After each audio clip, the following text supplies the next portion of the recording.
No pre-existing knowledge is necessary. You don't have to walk in there and know anything about classical music on a technical basis. You don't have to have any experience. I have referred to the book, and I hope people will accept it in this way, as being a welcome into the world of classical music. Welcome to Ira's Everything Bagel, where I talk with intriguing people about everything, their passions, pursuits, and points of view. My guest today is Nancy Shear, once a 15-year-old sneaking into Philadelphia Orchestra concerts, and then by 18, she was the musical assistant to Leopold Stokowski. She's now a celebrated writer, lecturer, and commentator in the world of classical music. And in her memoir, I Knew a Man Who Knew Brahms, she reveals an insider's perspective full of genius and idiosyncrasy and containing tales both touching and trenchant. And intriguingly, the man who knew Brahms isn't the Grand Maestro after all. So that adds a poetic twist to a memoir filled with wonder and remembrance. I Knew a Man Who Knew Brahms is available on Amazon, Barnes Noble, and all the usual places. And for everything about Nancy Shear, go to nancyshear.com. And Nancy, welcome to the show. Thank you so much. I'm delighted to be with you. Thank you. How did you get initially into that world of classical music? Because the typical teenager is involved in usually, oh, I don't know, rock or getting into trouble or something in between. How did you get into that world? I also, just across the room here, I'm in my studio. I also have my LP, Elvis's Golden Records. So I did not miss out on that great rock and roll. Good for you. So that was a part of my life too. But Excellent. Well rounded. somebody gave me a ticket at school, a free ticket to the Philadelphia Orchestra when I was 15 years old, and I used that ticket and got in on a Friday afternoon, and the experience was so visceral, so powerful, so emotional for me that I had to go back the following week. And I did. I just didn't have a dollar and a quarter for the ticket. And I just stood there, and this lovely person at the box office wrote out, I guess she just felt sorry for me. She wrote out a little form and signed her name and handed it to me. And that got me into the cheapest seat all the way up in what they called the peanut gallery, Yes. the amphitheater. And I decided to come back every week, and she gave me a pass until finally she said, I can't keep doing this. I'm going to get in trouble.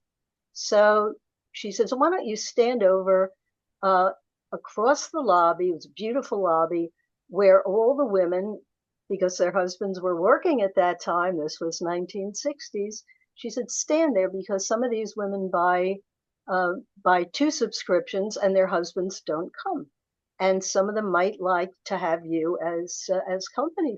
And I did. I stood there, and somebody came over for a couple of weeks and said, would you like a ticket? And I got into the most expensive location in the Academy of Music in Philadelphia with the Philadelphia Orchestra. And then that stopped working. So I kept thinking, how can I get into that building? And I remembered that there was an entrance around the corner that happened to be the stage door.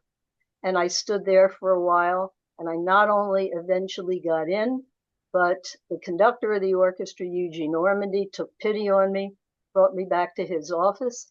And 2 years later, after I had discovered the Philadelphia Orchestra Library and become very intrigued with what the librarians were doing, they hired me. I became a member of the Philadelphia Orchestra library staff. I was not an assistant, I was assistant to the librarian. And it was a beautiful time of my life, just hearing all the rehearsals and the concerts. So that's how I got in. It was initially through a fund that provided free tickets for young people.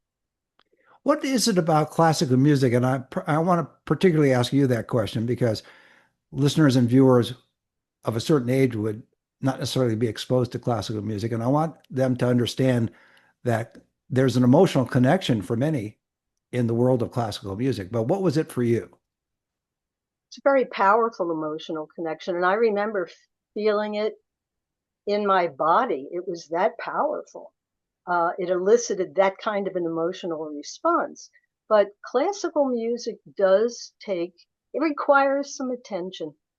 And there are times when a piece will not let you alone. If you have music on as background and you're doing something where it's so powerful that you will not be able to continue reading the newspaper or my book or doing something else, but you will be powerfully drawn to whatever you're listening to.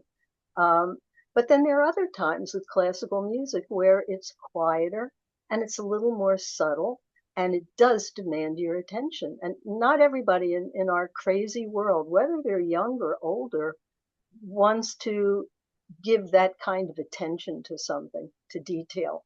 We're living in an age where I just heard something about the attention span used to be 9 seconds, now it's 4 seconds, Right. and you're being pulled in all kinds of directions with the cell phone and your email and internet, all kinds of things.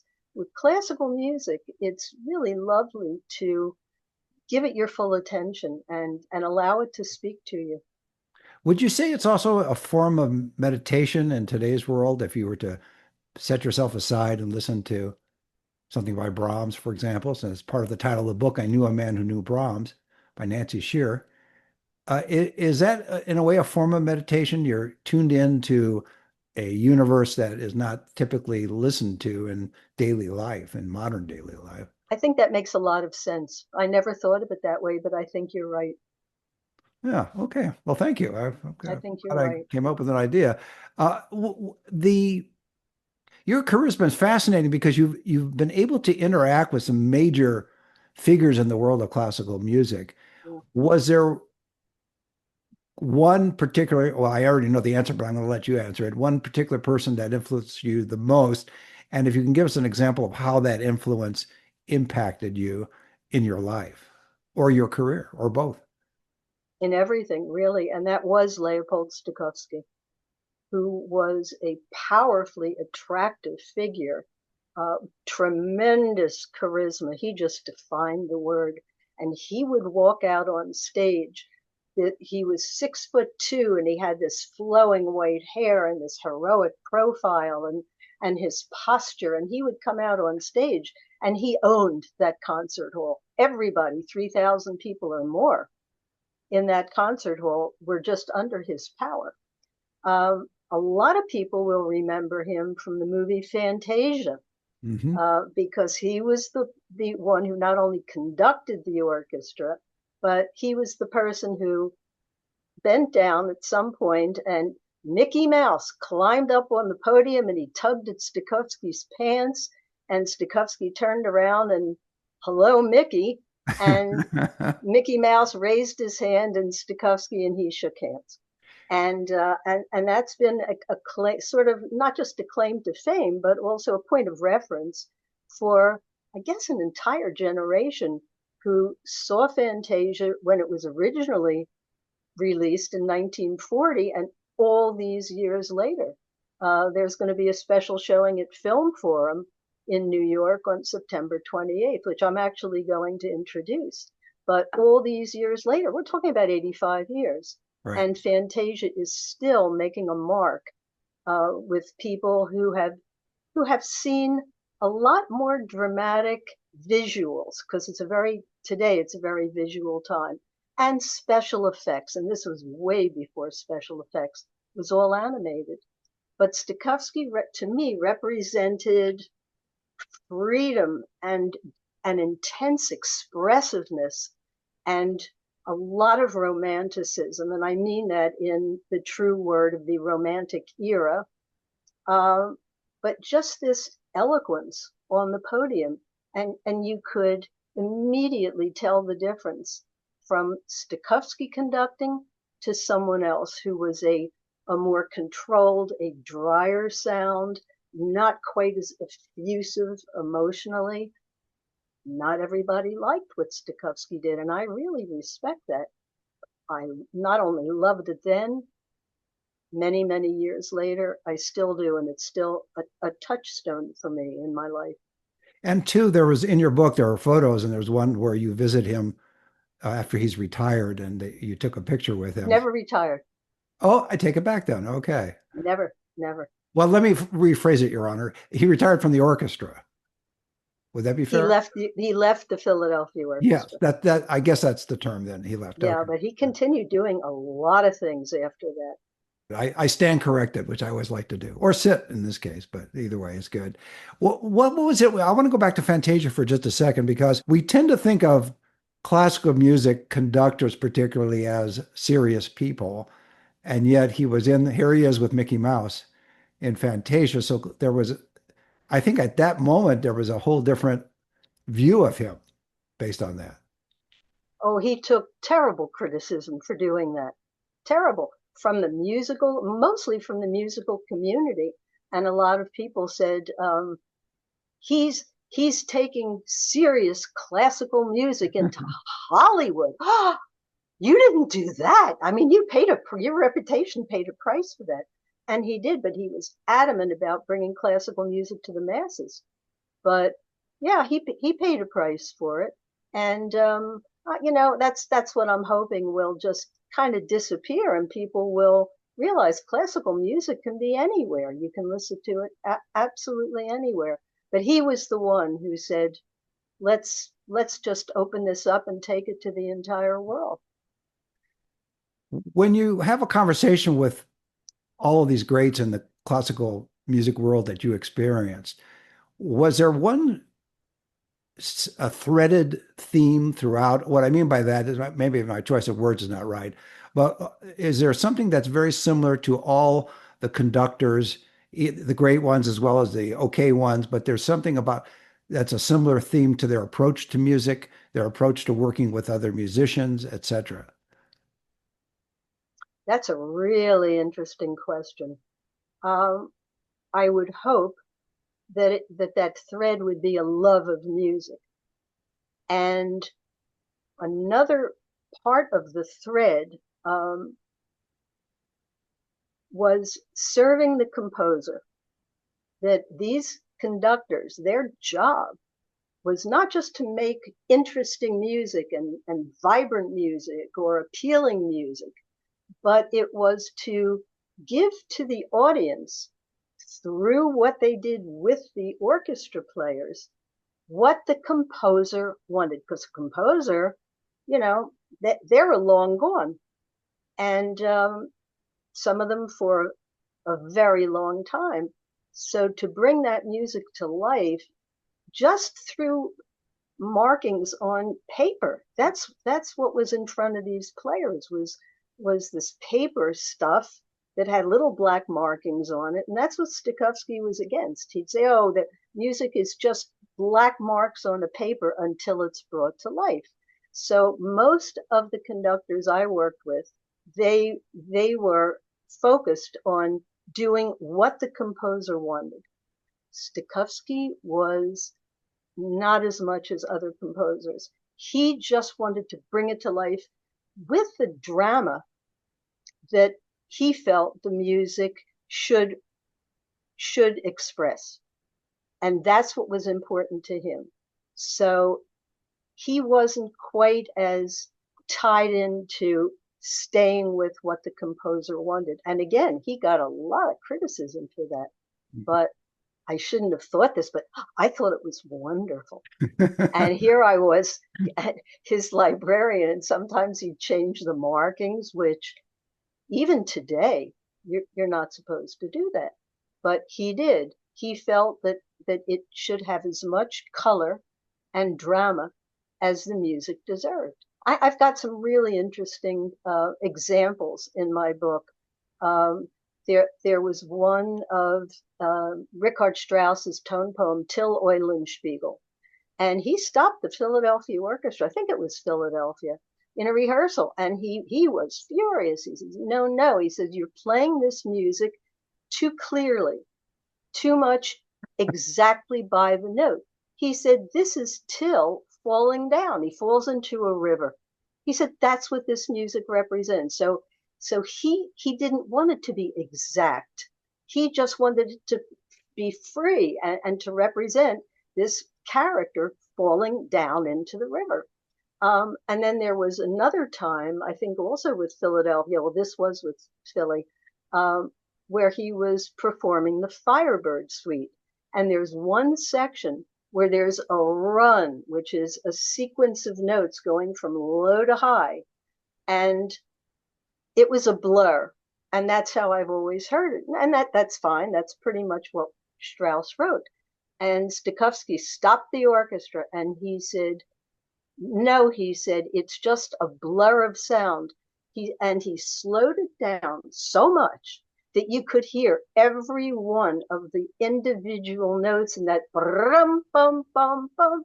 He slowed it down so you would hear every one, and then he took it back up to tempo. He speeded it up a bit, but you could still hear. I get chills. I'm talking about 60 years later.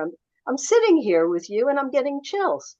And he slowed it down and then speeded it up a bit, but you could still hear that wonderful rainbow of color in the individual tones.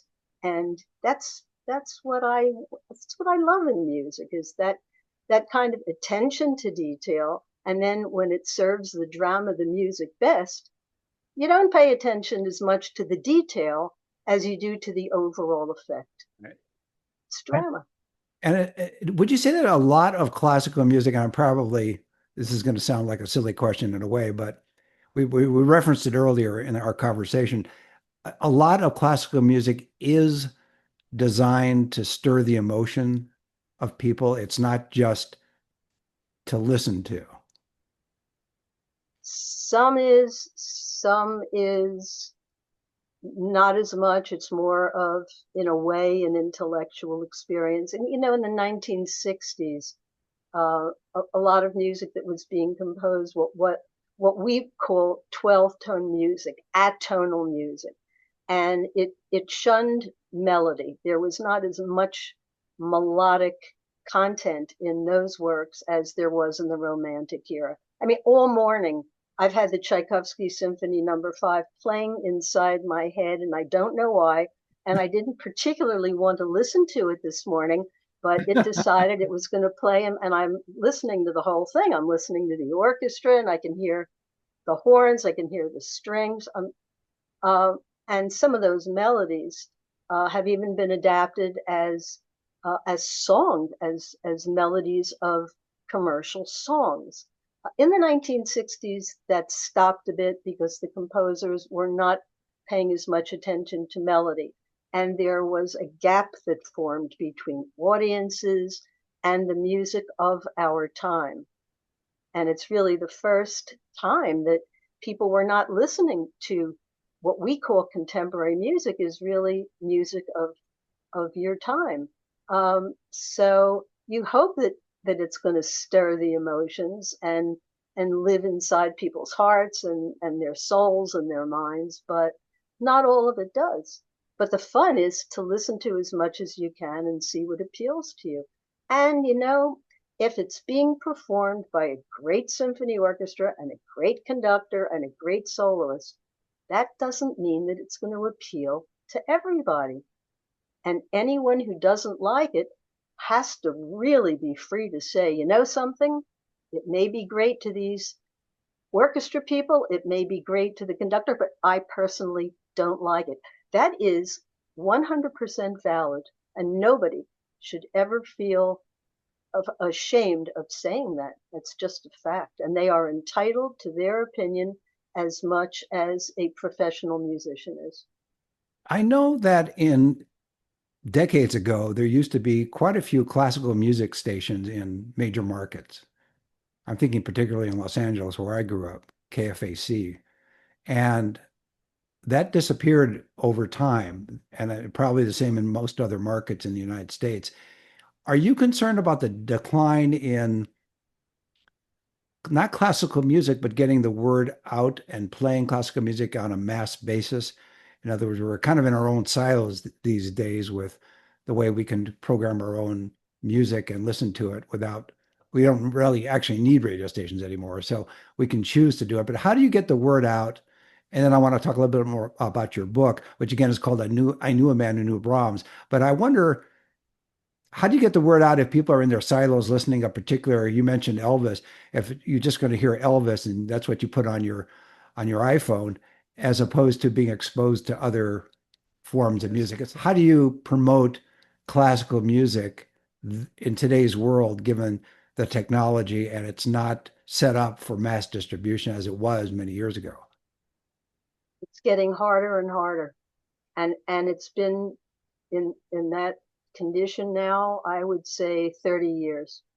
It's very difficult because if you have a classical musician and you want them to be on a talk show, whatever, it's harder and harder to get them booked because not as many people are listening to classical music. So to promote it is really difficult. But what you're doing with your podcast is fantastic because here we're talking about it. We're getting the word out, and you hope that people will be intrigued and they'll take it on themselves to go to YouTube or tune into whatever, however they want to listen. But you hope that they're going to be intrigued enough to listen to classical music. But it's difficult, and these declining audiences are serious problem. And Yeah, I'm an evangelist. You see, right. that's why I wrote my book. I just want everybody to have the most wonderful time and love this music and listen to enough of it so that at one point someone is going to say, I didn't realize how beautiful it is, and I didn't realize that it would make me feel this intensely sentimental, sad, happy, whatever those emotions are. So that's we're hoping to get the word out and keep these people tuned in and get new people. Yeah, you always have to get new people. There's no doubt about it. How did you come up with the title I Knew a Man Who Knew Brahms? That was my working title, and I use it. I didn't know, I'm not good at titling things. And when I was 18 years old and I was working for the Philadelphia Orchestra, I was working in the library, and I was sharing a table, a desk with the assistant conductor and the librarian. And one day, I was very young, and this very old man walked in.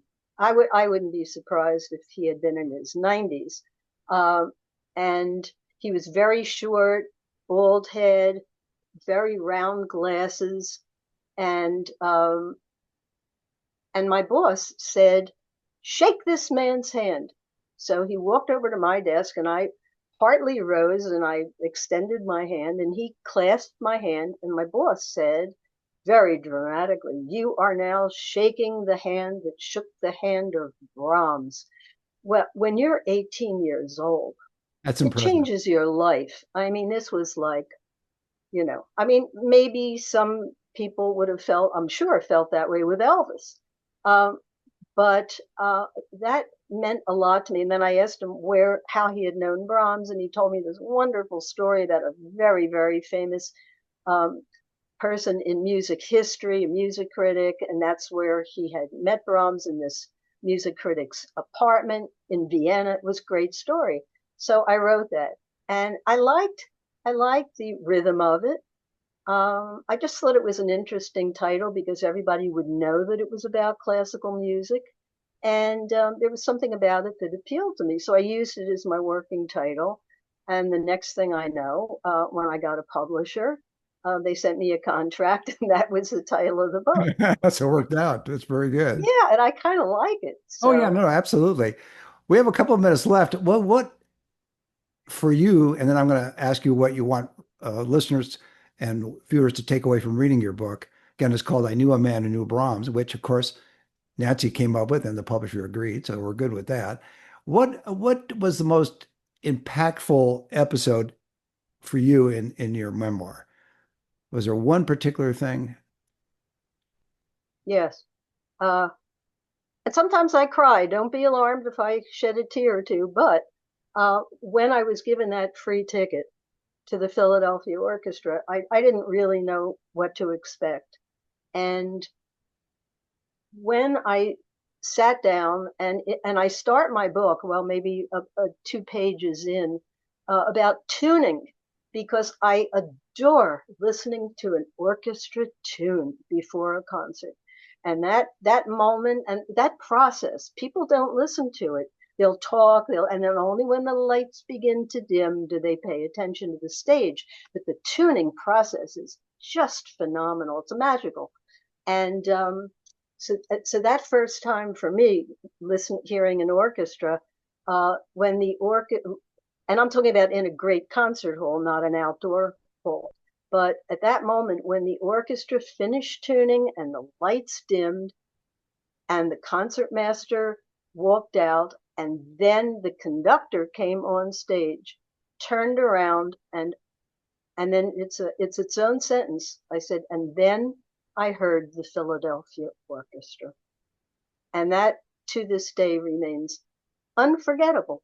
It was such a tremendous experience for me. I will never forget that. I hope my memory will always be good. Well, it's great that there was that singular event that triggered you, if that's the word, but really stuck with you and influenced your life. And that's why you wrote the memoir. There are not a lot of, I think there are a lot of people that don't have a singular event in their life, either as a young person or older, that strikes them that way. So that's a great thing to have, I think, as a way to propel you in your career. How long did it take you to write the book? That's really it's a difficult question because I take Sundays. It's almost like 1930 on Sundays in my life because I turn into a Luddite. I have no phone. My phone is off. I make no calls. I don't go online. What else? I just disconnect from the world on Sundays. So I wrote my book basically on Sundays. So I could say that it was over a period of about 10 years. It was a long time, but if it was really on Sundays or on weekends, you have to divide by 6 or 7. But Sure. it was a long process because just like in a symphony, where every note is important, in a book, in a beautifully written book, every word must be important and it must strike just the right note and the right association. So I wanted this to be very special. My final question is, of course, what you'd like our viewers and listeners to take away from your book. Is there one or two important points? Or I, I know I they'll enjoy the whole book because I've looked through it. I haven't read it all the way through, but I looked through it and they'll enjoy it. But is there one thing that you want them to take away from reading your book? Yeah, I do that no pre-existing knowledge is necessary. You don't have to walk in there and know anything about classical music on a technical basis. You don't have to have any experience. I have referred to the book, and I hope people will accept it in this way as being a welcome into the world of classical music. And this business about I don't know what to wear to a concert. I don't know when I can cough. Am I allowed to cough during a concert? You know, just relax, come on in, and nobody's going to die if you cough at the wrong place or if you applaud at the wrong place. And if you're concerned about it, wait until everybody else applauds. Um, but this business about having requirements and having to have pre-existing knowledge and experience, no, you don't have to. Come on in. That's a great way to leave it. My guest has been Nancy Shear, author of I Knew a Man Who Knew Brahms. It's available on Amazon, Barnes and Noble, and all the usual places. And for everything about Nancy, go to nancyshear.com. It's her art service. It's nancyshear.com. You can read more about her book there as well. Nancy, thanks for being on the show. Thank you so much, Ira. It's been a pleasure. Pleasure. And join us every Thursday for a new schmear on Ira's Everything Bagel.